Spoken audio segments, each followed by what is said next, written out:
Hello students, स्वागत है आपका आईसीटी चैनल पे। आज हम शिक्षा निदेशालय की वर्कशीट नंबर 22 डिस्कस करेंगे, जो कि 10 दिसंबर यानी थर्सडे की वर्कशीट है और ये क्लास 8 के स्टूडेंट्स के लिए है। और आज की वर्कशीट का विषय है हिंदी। तो बच्चों, अगर आपको क्लास 6 और क्लास 7 की भी हिंदी सब्जेक्ट की वर्कशीट चाहिए तो दोनों कक्षाओं के हिंदी वर्कशीट के लिंक आपको वीडियो के नीचे डिस्क्रिप्शन बॉक्स में मिल जाएगी। तो चलिए हम शुरू करते हैं हमारी आज की वर्कशीट। तो वीडियो को स्टार्ट करने से पहले अगर आप चैनल पे नए हैं तो चैनल को जरूर सब्सक्राइब करें और साथ ही बेल आइकन को भी दबा दें ताकि इस चैनल पे आने वाली सारी वीडियोस की नोटिफिकेशन आपको सबसे पहले मिल सके। बच्चों, इसके साथ ही आप इस वीडियो को शुरू से लेके अंत तक बिना फॉरवर्ड किए पूरी देखें। इससे आपको वर्कशीट है वो अच्छे से समझ में आ जाएगी और एक बार जब आप वर्कशीट समझ लें तो आप बाद में वीडियो को फॉरवर्ड करके और पॉज करके क्वेश्चन आंसर्स को नोट डाउन कर सकते हैं। तो चलिए let's start with our worksheet. तो फर्स्ट ऑफ ऑल आपको यहाँ पे अपना नाम लिखना है और यहाँ पे आपको अपनी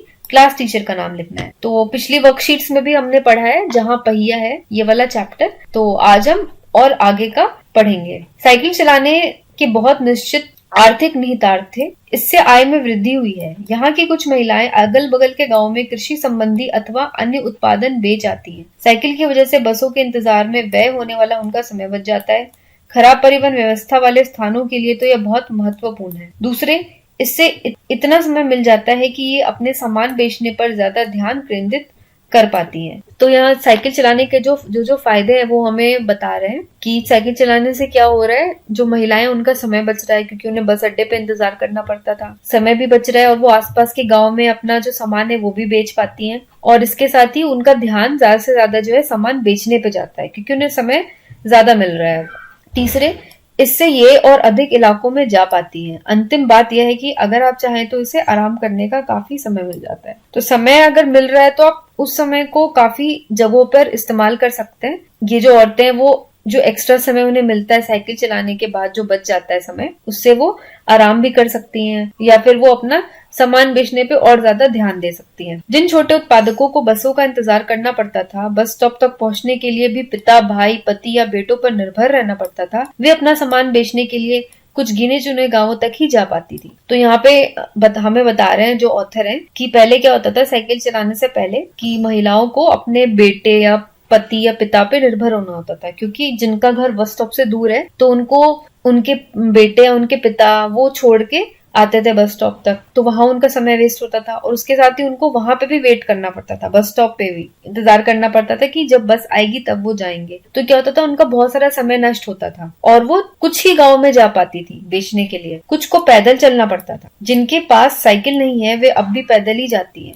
फिर उन्हें बच्चों की देखभाल के लिए या पीने का पानी लाने जैसा घरेलू काम के लिए भी जल्दी ही भाग कर पहुंचना पड़ता था। अब जिनके पास साइकिल है वे सारा काम बिना किसी दिक्कत के कर लेती हैं। इसका अर्थ यह है कि आप किसी सुनसान रास्ते पर भी देख सकते हैं कि कोई युवा माँ साइकिल पर आगे अपने बच्चों को बिठाए पीछे कैरियर पर सामान लादे चली जा रही है। वह अपने साथ पानी से भरे 2 या 3 बर्तन के लिए अपने घर या काम पर जाती देखी जा सकती है। तो अब साइकिल चलाने से क्या फायदा हो रहा है, और अब जो माएँ हैं वो अपने बच्चों को आगे अपने बांध लेती हैं और पीछे साइकिल के कैरियर पे वो अपना सामान भी रख लेती हैं। इस तरीके से उन्हें काफी सुविधा हो रही है और साथ ही साथ अगर उन्हें पानी भरने दूर जाना है तो पानी का बर्तन भी साइकिल पे टांग लेते हैं। अन्य पहलुओं को ज्यादा आर्थिक पहलू पर बल देना गलत होगा। साइकिल प्रशिक्षण से महिलाओं के अंदर आत्मसम्मान की भावना पैदा हुई है, यह बहुत ही महत्वपूर्ण है। फातिमा का कहना है, बेशक यह मामला केवल आर्थिक नहीं है। फातिमा ने यह बात इस तरह कही जिससे मुझे लगा कि कितनी मूर्खतापूर्ण ढंग से सोच रहा था। उसने आगे कहा, साइकिल चलाने से मेरी कौन सी कमाई होती है, मैं तो पैसे ही गवाती हूँ। मेरे पास इतने पैसे नहीं है कि मैं साइकिल खरीद सकूं, लेकिन हर शाम मैं किराए पर साइकिल लेती हूँ ताकि मैं आजादी और खुशहाली का अनुभव कर सकूं। तो यहाँ फातिमा जैसी भी लड़कियां हैं जिनको साइकिल चलाने से कुछ मुनाफा नहीं हो रहा है, लेकिन वो किराए पे साइकिल लेके चलाती हैं ताकि उन्हें आजादी महसूस हो और खुशहाली महसूस हो, वो अनुभव कर सके। पुडुकोट्टई पहुंचने से पहले मैंने इस विनम्र समारी के बारे में कभी इस तरह सोचा ही नहीं था। मैंने कभी साइकिल को आजादी का प्रतीक नहीं समझा था। तो यहाँ पे आकर के जो लेखक हैं इसके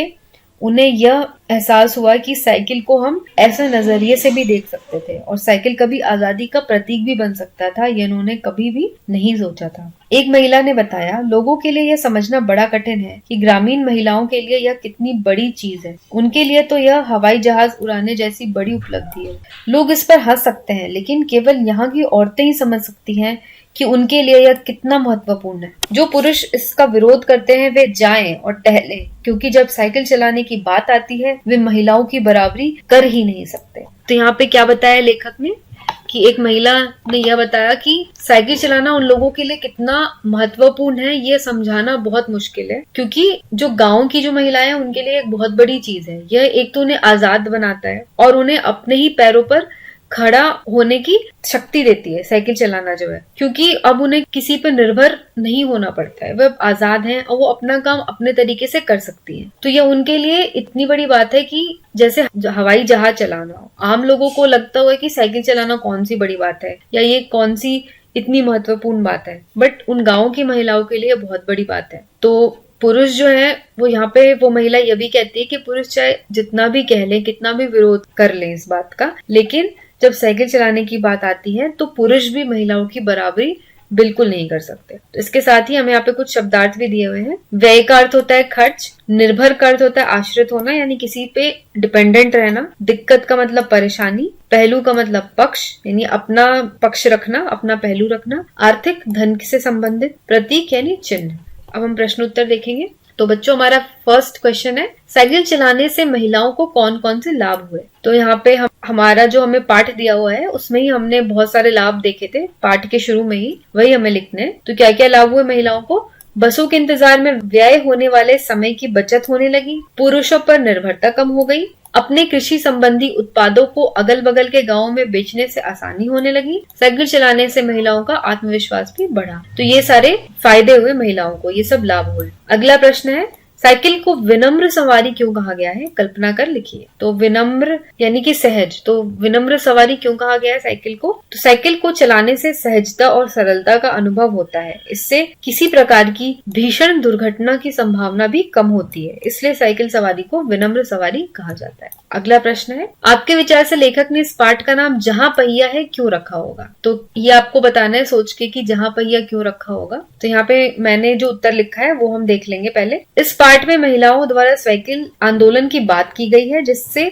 महिलाओं को आजादी का अनुभव होने लगा। साइकिल आंदोलन से महिलाओं का जीवन गतिशील हो गया, जिस तरह पहिया गतिशीलता का प्रतीक माना जाता है और साइकिल का मुख्य केंद्र पहिया ही होता है। तो इस कारण से लेखक ने पाठ का नाम जहाँ पहिया है रखा होगा। तो बच्चों इसके अलावा भी अगर आपको कुछ और लगता है कि लेखक ने नाम क्यों रखा होगा, तो यहाँ पे भी आप अपने विचारों को लिख सकते हैं, अपना उत्तर लिख सकते हैं। अगला प्रश्न है, गतिविधि जिस प्रकार से साइकिल को सीखने से ग्रामीण महिलाओं को काफी लाभ हुए, उसी प्रकार से ऐसे किसी अन्य कौशल के बारे में लिखिए जिसको सीखने से ग्रामीण महिलाओं को काफी लाभ हो सकता है। तो ये आपको बताना है कि जैसे साइकिल चलाने से उनको काफी लाभ हुआ, तो और कौन कौन से कार्य हैं जिनको सीखने से उनको लाभ हो सकता है। तो क्या क्या कार्य हैं? ग्रामीण महिलाओं द्वारा ऐसे बहुत से काम किए जा सकते हैं जैसे कि सिलाई, कढ़ाई, बुनाई, हाथ से बनाए जाने वाले सामान आदि, जिनसे उन्हें लाभ हो सकता है। तो ये सब काम सीख करके उन्हें लाभ हो सकता है। और कैसे लाभ हो सकता है? क्योंकि अगर वो ये सीखेंगी, जैसे सिलाई, कढ़ाई, बुनाई सीखेंगी, तो वो चीजें बना के यानी कपड़े बना करके, चादरें बना करके उन्हें बेच सकते हैं, और बेचने से क्या होगा, उनके घर में पैसे आएंगे और उनका घर चलेगा। तो इस तरीके से वो उनकी आर्थिक मदद करेगा। तो इन सब चीजों को सीखने से